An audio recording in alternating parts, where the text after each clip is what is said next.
السلام علیکم ورحمۃ اللہ وبرکاتہ۔ درسقرآن.com میں محمد اسماعیل ریحان آپ کے سامنے سیرت نبویہ کے حوالے سے بات چیت کے لیے حاضر ہے۔ اس سے پہلے درس قرآن میں سیرت نبویہ کے حوالے سے بہت سے پروگرام ہو چکے ہیں، اور یہ پروگرام سیرت نبویہ کے اس دور سے متعلق ہے جس میں حضور نبی اکرم صلی اللہ علیہ وآلہ وسلم اور آپ کے صحابہ ہجرت کر کے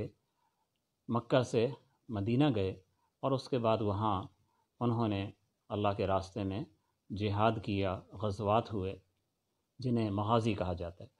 تو آج کی گفتگو ہماری انشاءاللہ اس حوالے سے ہوگی۔ تو سب سے پہلے ہم بات کرتے ہیں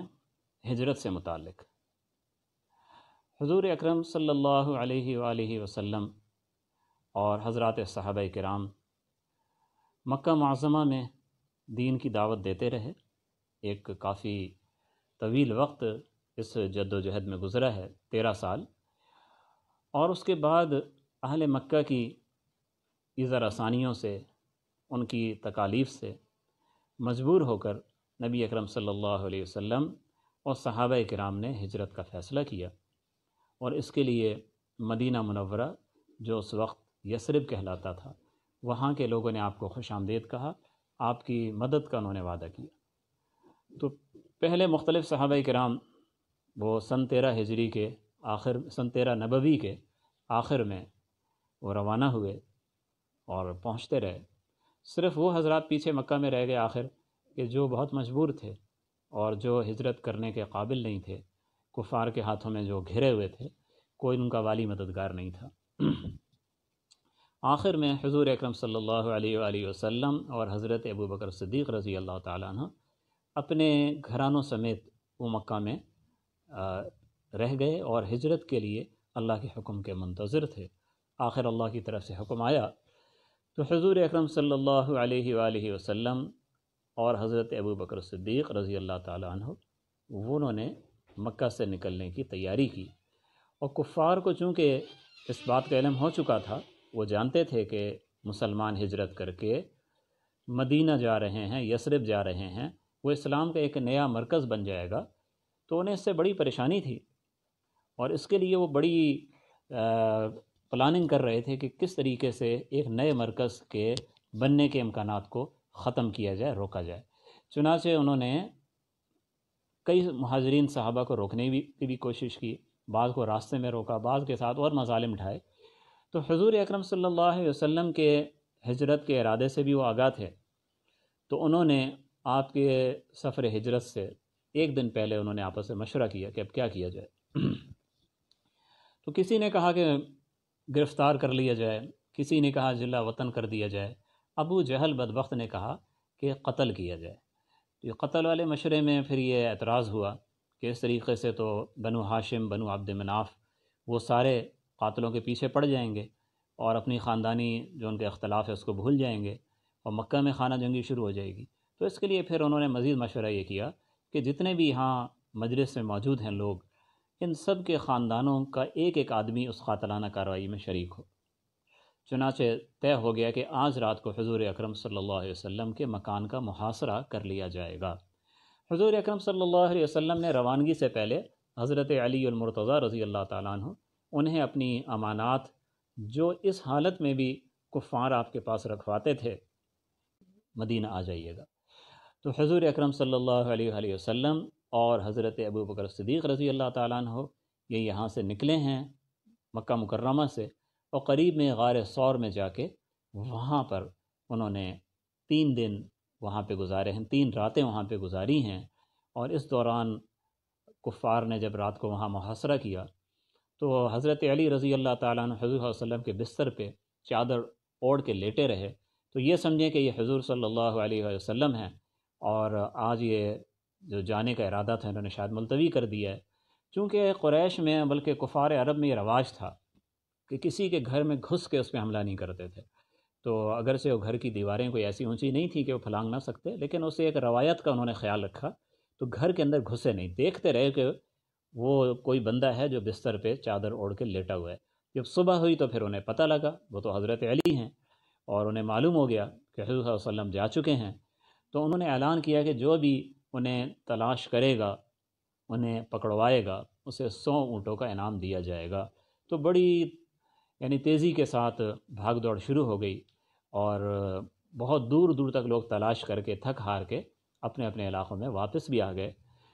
3 دن جب مکمل، تیسری شب جو ہوئی ہے، تو اس شب کے آخری ٹائم میں نبی پاک صلی اللہ علیہ وسلم اور حضرت ابوبکر صدیق رضی اللہ تعالیٰ عنہ وہ غار ثور سے وہ نکلے ہیں، اور انہی اونٹنیوں پہ جو پہلے سے تیار کر لی گئی تھیں وہاں سے مدینہ کی جانب روانہ ہو گئے، اور آخر مدینہ پہنچے جہاں شاندار استقبال ہوا۔ اب یہاں سے پھر سن ہجری شروع ہو جاتا ہے۔ یہ سن 1 ہجری، 1 ہجری، ماہ ربیع الاول حضور صلی اللہ علیہ وسلم مدینہ پہنچتے ہیں، شاندار استقبال ہوتا ہے، مسجد نبوی تعمیر ہوتی ہے، اسلام کا ایک مرکز وجود میں آ جاتا ہے، اور اس کے بعد یہ پہلی اسلامی ریاست قائم ہوتی ہے اور اسلامی احکام نازل ہونے لگتے ہیں۔ تو کفار جو کہ اسلام کی اس ترقی کو اب وہ دیکھ رہے تھے، انہیں اطلاعات پہنچ رہی تھیں کہ وہ تو بخیر و عافیت وہاں پہنچ گئے ہیں، اور اطمینان کے ساتھ اپنی دین کی دعوت کو اور زیادہ آگے پھیلا رہے ہیں، تو کفار نے پھر مدینہ پر حملے کی تیاریاں شروع کر دیں۔ اب یہاں سے اب تاریخ ایک نئی کروٹ لے رہی ہے، ایک نیا موڑ شروع ہو رہا ہے۔ پہلے نہتے مسلمانوں کا مقابلہ تھا کفار کے ساتھ، اب ایک اسلامی ریاست ہے جو ابتدا میں چاہے چھوٹی ہے، چاہے بظاہر کمزور ہے، لیکن وہ اپنی سیاسی قوت کے ساتھ، اپنی عسکری قوت کے ساتھ، اپنے نظام خبر رسانی کے ساتھ، ان تمام چیزوں سے جو کسی اچھی فعال حکومت کے لیے ضروری ہیں، ان تمام خوبیوں سے آراستہ ہو کر وہ باطل کے مقابلے میں اب کھڑی ہو چکی ہے۔ اب آپ دیکھیں کہ مدینہ منورہ جو ہے یہ مکہ والوں کے تجارتی راستے پر واقع تھا۔ شام سے یہ لوگ تجارت کرتے تھے، یمن سے تجارت کرتے تھے، تو اس کے بعد بھی انہوں نے مدینہ کی ریاست کو تسلیم نہیں کیا، اور پہلے کی طرح ان راستوں سے گزرتے رہے اپنے زبان دائیں بائیں، اور زیادہ تر مدینہ سے مغرب کی طرف یعنی سمندر کی طرف تقریباً 100 کلومیٹر آپ اس کو شمالاً جنوباً، بلکہ 200 کلومیٹر آپ شمال جنوب میں آپ کہہ سکتے ہیں، اور تقریباً 100 کلومیٹر آپ اس کو مشرق مغرب میں شرقاً غرباً آپ اس کی وسعت آپ سمجھ سکتے ہیں۔ اس علاقے سے کئی راستے گزرتے تھے، تو جب قریش یہاں سے اس کے باوجود گزرنے لگے تو حضور اکرم صلی اللہ علیہ وآلہ وسلم نے یہ باور کرانے کے لیے کہ اب آپ ہماری اجازت کے بغیر اس اسٹیٹ کی سڑک کو، شاہراہوں کو استعمال نہیں کر سکتے، کچھ انتباہی اور گشتی آپ نے دستے بھیجے جنہیں سرایا کہا جاتا ہے۔ حضرت حمزہ رضی اللہ تعالیٰ جو پہلا اسلامی پرچم، پہلا پرچم جہاد جو کسی جماعت کو دیا گیا، اس کے امیر حضرت حمزہ رضی اللہ تعالیٰ عنہ تھے۔ یہ ہجرت مدینہ کے 7 مہینے کے بعد کا واقعہ ہے، اور اس میں 30 صحابی تھے اور 30 کے 30 مہاجر تھے، کوئی انصاری ان میں نہیں تھا، اور بلکہ غزوہ بدر تک جتنی بھی مہمات گئی ہیں کسی میں کسی انصاری کو شامل نہیں کیا گیا، تمام مہاجرین تھے۔ اور وجہ یہ تھی کہ انصار کے ساتھ جو معاہدہ ہوا تھا وہ یہ تھا کہ مدینہ کے اندر حضور اکرم صلی اللہ علیہ وسلم کی حفاظت کریں گے، اگرچہ انصار تو اس کے لیے بھی تیار تھے کہ دنیا کے ہر کونے میں آپ کی حفاظت کرتے،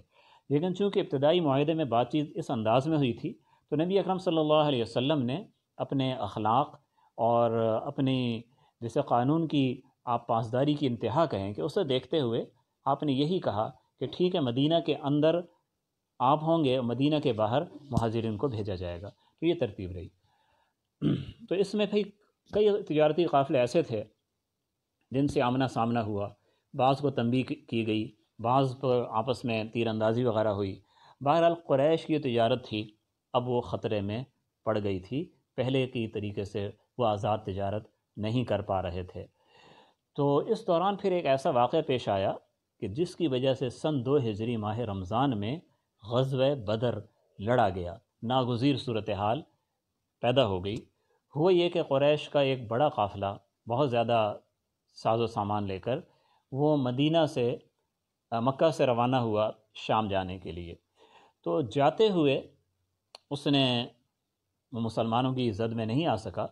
واپسی پہ جب وہ مزید وہاں سے یہ سامان جو لے گیا تھا وہ بیچا، وہاں سے مزید سامان لیا، تو وہ قافلہ ابو سفیان کی قیادت میں آ رہا تھا۔ تو راستے میں حضور اکرم صلی اللہ علیہ وسلم کو خبر ہو گئی، تو آپ نے فوری طور پہ جو صحابہ اس ٹائم موجود تھے انہیں کہا کہ تم میرے ساتھ چلو۔ تو اس وقت میں صرف 313 صحابہ جمع ہو سکے، تیار ہو سکے، اور نہ گھوڑے زیادہ تھے، نہ تلواریں پوری تھیں، نہ اسلحہ پورا تھا، یعنی سامان حرب جو ہونا چاہیے لشکر کے لیے، اور جو مدینہ والے اگر انہیں کچھ ٹائم مل جاتا 2-4 دن کی تیاری کا کر لیتے، وہ بھی نہیں تھا، کیونکہ مقصد یہ تھا کہ فوری طور پہ اس قافلے کو جا کے روکنا ہے، اس سے تعرض کرنا ہے۔ تو 313 صحابہ کرام اور ساتھ میں صرف 70 اونٹ تھے، یعنی ان کے لیے سفر میں جو سواری تھی اس میں باری باری 70 اونٹ پہ 313 آدمی، 2 گھوڑے تھے، 70 اونٹ تھے، اور یہ اس طریقے سے روانہ ہوئے ہیں۔ اور آخر وہ بدر کے میدان میں، جو مدینہ کے جنوب مغرب میں تقریباً 150 کلومیٹر کے لگ بھگ فاصلے پر ہے، یہاں پہ مسلمانوں کا قافلہ اب اس جانب جا رہا تھا، کیونکہ اندازہ یہی تھا کہ وہیں پر جا کے اس قافلے کو ہم روک پائیں گے۔ مگر قافلے کے جو سربراہ تھے ابو سفیان، جو اس ٹائم مسلمان نہیں ہوئے تھے، انہیں اندازہ ہو گیا، اور خطرے کا اندازہ کرتے ہوئے انہوں نے بروقت مکہ اطلاع بھیج دی کہ لشکر لے کے آ جاؤ اور ہمیں بچاؤ۔ تو وہ لشکر بڑی تیزی سے تیار ہوا اور غیر معمولی رفتار سے پیش قدمی کرتا ہوا وہ بھی بدر کی طرف آ گیا، اور ابو سفیان اپنے قافلے کو بچا کر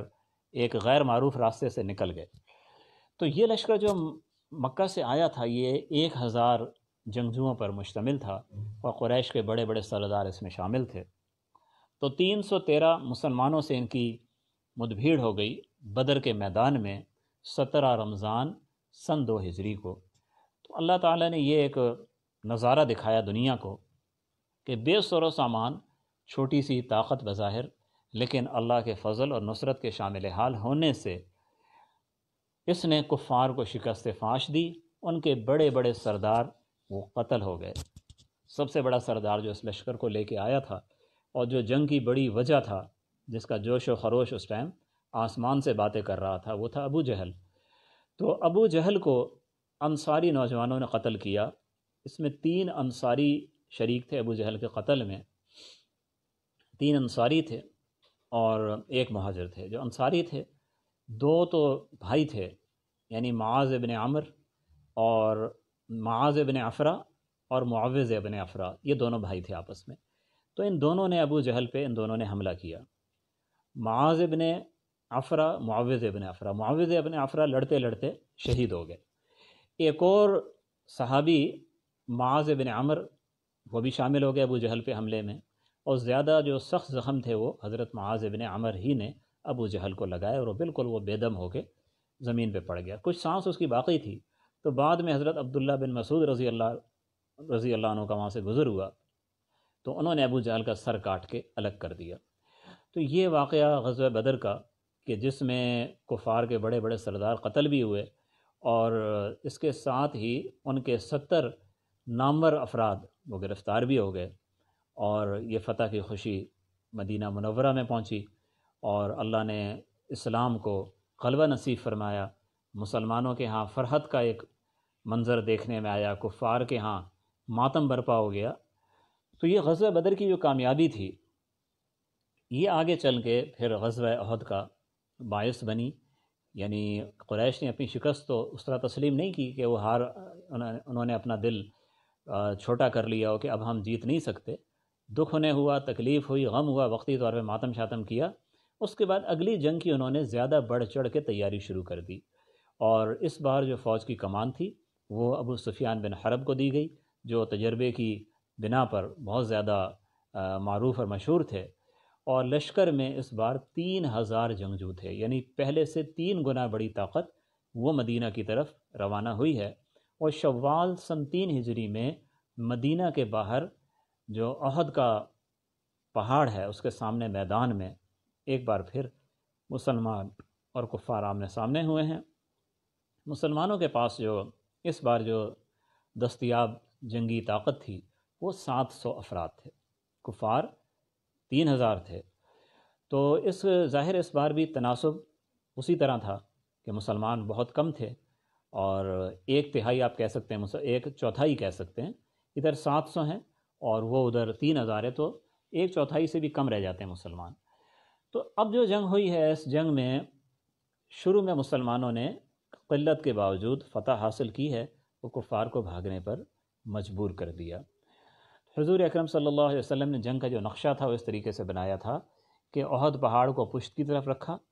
اور قریب میں میدان جنگ میں پہاڑ سے تھوڑا سا ہٹ کے ایک ٹیلا جسے جبل الرمات کہتے ہیں۔ آج بھی اگر آپ وہاں جو حضرات زیارت کے لیے گئے انہوں نے دیکھا ہے، تو جبل الرمات جو ہے وہ ایسا ہے کہ وہاں سے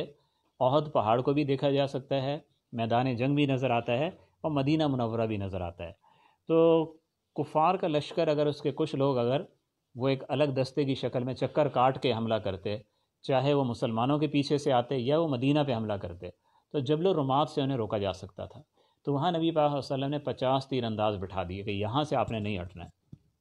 تو جب کفار کو شکست ہوئی اور وہ بھاگے ہیں اور مسلمان مال غنیمت ان کا لوٹنے لگے ہیں، اور ان کے ساز و سامان جو چھوڑ کے جا رہے تھے اس کو جمع کرنے لگے ہیں، تو پہاڑ پہ جو تیر انداز سے 50 ان کا بھی یہ خیال ہوا کہ شاید نبی پاک صلی اللہ علیہ وسلم کا جو ارشاد تھا وہ جنگ کے لیے تھا، اب جنگ ختم ہو گئی ہے، تو اپنے طور پر انہوں نے یہ سمجھا اور وہاں سے نیچے اتر گئے۔ سے 14-15 آدمی رہ گئے، تو عبداللہ بن جبیر جو ان کے امیر تھے منع کرتے رہے، لیکن ان کی رائے یہ تھی کہ نہیں جنگ ختم ہو گئی ہے، تو وہ نیچے چلے گئے۔ تو خالد بن ولید جو اس وقت کفار کے گھڑ سوار دستے کے سپہ سالار تھے، وہ یہ کمزوری بھانپ گئے اور ایک لمبا چکر کاٹ کے اسی جانب سے آئے جہاں نبی صلی اللہ علیہ وسلم خطرہ محسوس کر رہے تھے، تو اس ٹیلے پہ وہ آرام سے چڑھ گئے، وہ 14-15 آدمی شہید ہو گئے۔ پھر وہیں سے اتر کے مسلمانوں کی پشت کی طرف سے حملہ کیا، تو پھر مسلمانوں کے جو حالات تھے جنگ کے، جو ایک غلبہ تھا، ایک فتح تھی، وہ تبدیل ہو گئی، اور بہت سے مسلمان شہید ہوئے ہیں، اور خود نبی اکرم صلی اللہ علیہ وسلم وہ کفار کے نرغے میں آ گئے۔ بڑا نازک وقت تھا۔ تو اس ٹائم حضرت ابو بکر صدیق رضی اللہ تعالیٰ عنہ اور حضرت علی المرتضیٰ، حضرت طلحہ، حضرت زبیر اور کئی صحابہ تھے، حضرت عمر رضی اللہ تعالیٰ عنہ، یہ کئی صحابہ تھے جنہوں نے جان کی بازی لگا کر حضور اکرم صلی اللہ علیہ وسلم کی حفاظت کی ہے، آپ کا دفاع کیا ہے، اور کفار کے بار بار حملوں کو ناکام بنایا ہے۔ اگرچہ بعض حملے اتنے سخت تھے ان کے کہ بالکل حضور اکرم صلی اللہ علیہ وسلم کے قریب پہنچ کے بعض کے پتھر آپ کو لگے، اور بعض کی تلوار آپ کے خود پہ لگی، آپ کی پیشانی زخمی ہوئی، آپ کے دندان مبارک زخمی ہوئے، لیکن اللہ کی طرف سے حفاظت ہوئی، اور صحابہ کرام نے بھی جو جانثاری کا نمونہ پیش کیا، وہ دنیا کی تاریخ میں وہ سنہرے حروف سے وہ لکھا جاتا رہے گا کہ حضرت طلحہ رضی اللہ تعالیٰ تیروں سے بچاؤ کے لیے اپنے ہاتھ انہوں نے آگے کیے، ان کے ہاتھ ہمیشہ کے لیے ان کا ہاتھ وہ ناکارہ ہو گیا، لیکن حضور اکرم صلی اللہ علیہ وسلم نے ان کی اس جانبازی پر فرمایا کہ اوجب طلحہ، اوجب طلحہ، طلحہ نے اپنے لیے جنت واجب کر لی۔ تو اسی طریقے سے صحابہ کرام حضور صلی اللہ علیہ وسلم کو اپنی حفاظت میں لے کے احد پہاڑ کی طرف آہستہ آہستہ پیچھے ہٹتے ہٹتے احد پہاڑ پہ چڑھ گئے، وہاں محفوظ مورچہ بندی کر لی، اور اس طریقے سے کفار میدان جنگ میں جو زخمی تھے وہ ان کی طرف مصروف ہو گئے، انہیں قتل کرنے لگے، ان کی لاشوں کو پامال کرنے لگے، اور آخر میں ابو سفیان نے جاتے جاتے یہ کہا کہ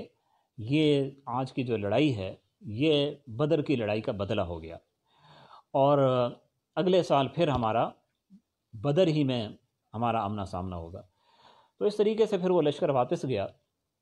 تو نبی اکرم صلی اللہ علیہ وسلم یہ نہیں چاہتے تھے کہ کفار جاتے ہوئے یہ تاثر لے کے جائیں کہ مسلمانوں کی کمر ٹوٹ گئی ہے، تو اس لیے حضور صلی اللہ علیہ وسلم نے حضرت علی کو ان کے تعاقب میں بھیجا کہ دیکھو وہ کہاں جا رہے ہیں۔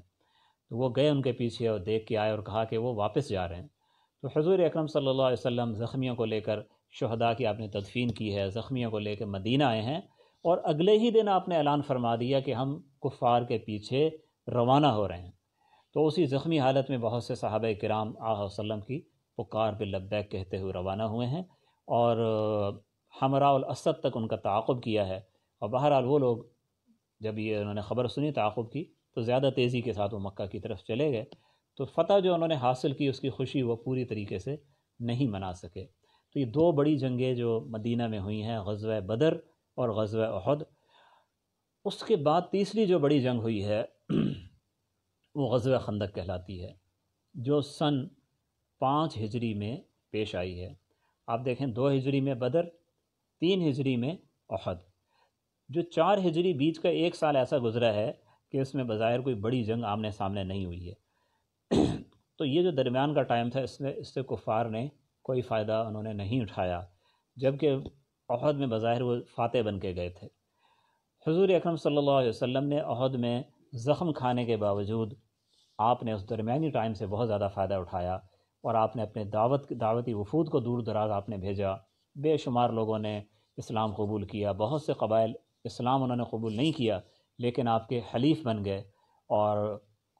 جو قریش سے ان کا جو تعلق تھا ان کے معاہدے کا، وہ ختم ہو گیا، مسلمانوں کے ساتھ وہ وابستہ ہو گئے۔ کئی اسفار آپ نے خود فرمائے۔ تو اسلام کا جو دائرہ تھا وہ درمیانی اس ٹائم میں بڑھ گیا۔ تو اس کو دیکھ کر پھر قریش مزید پریشان ہوئے اور پیچ و تاب کھانے لگے، اور اس بار انہوں نے پورے عرب میں انہوں نے دورے کیے ہیں، اور 10,000 سپاہیوں کا لشکر لے کر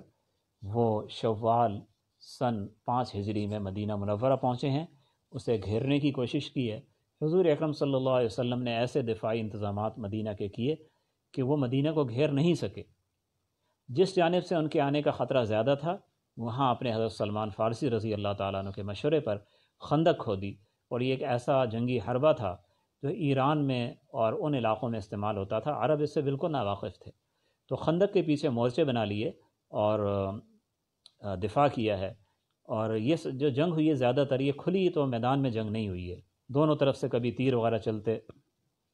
پتھراؤ ہوتا۔ بعض دنوں میں تو یہ محاصرانہ جنگ ہے، یہ بہت شدید ہوئی ہے۔ یعنی ایسا بھی ٹائم آیا کہ ایک لمحے کا وقت نہیں ملا حضور اکرم صلی اللہ علیہ وسلم اور صحابہ کرام کو آرام سے بیٹھنے کا، اور بھوک کی حالت تھی، سردی کا موسم تھا، بڑی تکالیف تھیں، قحط تھا، غذائی جو ذخیرہ تھا مسلمانوں کے پاس بہت کم رہ گیا تھا۔ اس کے باوجود انہوں نے کفار کے سامنے ہتھیار نہیں ڈالے اور اپنے دفاع پہ ثابت قدم رہے۔ اس دوران یہود نے، جو مدینہ کے اندر ہی ان کے قلعے تھے، بنو قریظہ کے یہود، انہوں نے غداری کر دی، کفار کے ساتھ ساز باز کر لی کہ تو باہر سے تم حملہ کرو، اندر سے ہم حملہ کرتے ہیں۔ تو پریشانی مزید بڑھ گئی تھی۔ قرآن مجید میں سورہ احزاب میں اس کو جو تعبیر کی ہے اللہ تعالیٰ نے، وہ بلغت القلوب الحناجر، کہ دل وہ حلق میں آ گئے۔ زیادہ جب خوف ہوتا ہے تو انسان کو لگتا ہے کہ میرا دل اچھل رہا ہے، حالانکہ اچھلتا تو نہیں ہے، تو دھڑکن میں شدت آ جاتی ہے تو لگتا ہے دل اچھل کے حلق میں آ رہا ہے۔ تو اللہ نے فرمایا وہ زلزلوا زلزالا شدیدا، بہت زور سے مسلمانوں کو جھنجھوڑا گیا۔ تو وہ جھنجھوڑنا ایسا تھا کہ جو کچھ منافق ان میں شامل اپنے آپ کو انہوں نے کیا ہوا تھا وہ الگ ہو گئے، وہ بہانے کر کر کے میدان جہاد سے وہ جا رہے تھے۔ یہ اللہ کی ایک ترتیب ہے، ایک اللہ کا نظام ہے کہ اللہ جہاد کے ذریعے کھرے اور کھوٹے کو اللہ الگ کر دیتا ہے۔ جب بھی اللہ کی طرف سے جہاد کا امر آتا ہے، چاہے وہ کسی بھی زمانے میں ہو، کسی بھی قوم کے سامنے ہو، کسی ملک کے مسلمانوں کو اس سے پالا پڑتا ہے، تو وہاں منافق اور مومن الگ ہو جاتے ہیں۔ جو مومن ہے وہ شہادت کی تمنا لے کے، شہادت کی آرزو لے کے اپنی جان مال کے ساتھ اللہ کے راستے میں جہاد کرتا ہے۔ جو منافق ہے وہ بہانے بناتا ہے، خود بھی جہاد سے رکتا ہے، دوسروں کو بھی روکتا ہے۔ تو خیر اللہ تعالیٰ نے آخر میں موسمی اثرات ایسے پیدا فرما دیے کہ سردی بھی بڑھ گئی، آندھی بہت زور کی چلی، اور خود ان کے اندر پھوٹ پڑ گئی۔ اور ایک صحابی جنہوں نے انہی دونوں اسلام قبول کیا، نعیم ابن مسعود اشجعی،